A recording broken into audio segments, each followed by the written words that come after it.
સુરતની વીર નર્મદ યુનિવર્સિટીએ મહત્વનો નિર્ણય કર્યો છે। હવે વિદ્યાર્થીઓએ પાસ થવા માટે 36 માર્ક્સ જ મેળવવા પડશે। યુનિવર્સિટીની એકેડેમિક કાઉન્સિલની બેઠકમાં નવી શિક્ષણ પોલિસીમાં પાસિંગ માર્ક્સ 36 કરાયા છે। યુનિવર્સિટીના નિર્ણયથી 1 માર્ક્સને કારણે નાપાસ થનાર હજારો વિદ્યાર્થીઓને લાભ થશે। અગાઉ 37 માર્ક્સે પાસ કરવામાં આવતા હતા। આંતરિક મૂલ્યાંકનમાં 50 માર્કમાંથી 18 પાસિંગ માર્ક્સ, 25માંથી 9 પાસિંગ માર્ક્સ રખાયા છે અને આ સાથે જ 35 માર્કની પરીક્ષામાં 13 માર્ક્સ પાસિંગ છે અને 15 માર્ક્સની પરીક્ષામાં 5 માર્ક્સ પાસિંગ રખાયા છે। એટલે કે હવે વિદ્યાર્થીઓએ પાસ થવા 36 માર્ક્સ મેળવવાના રહેશે।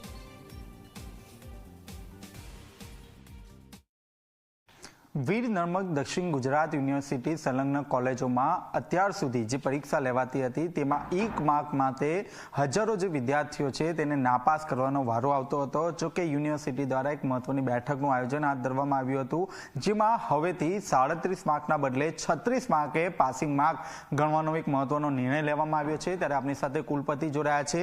જી સર, એક મહત્વનો નિર્ણય યુનિવર્સિટી દ્વારા લેવામાં આવ્યો છે, શું કહેશો?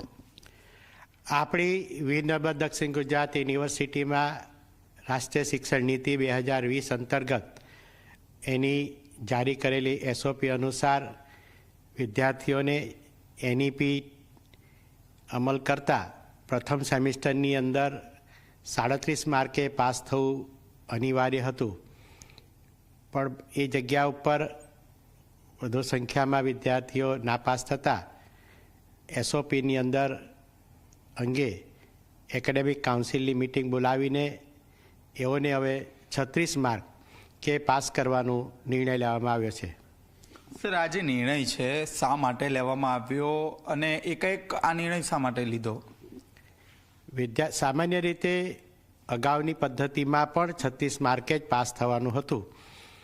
એને ધ્યાનમાં લેતા ફરીથી વિદ્યાર્થીઓને એ 36 માર્કની જે એક પ્રકારની વ્યવસ્થા ગોઠવાઈ છે તેને ફરીથી ચાલુ કરવાનો નિર્ણય લેવામાં આવ્યો છે।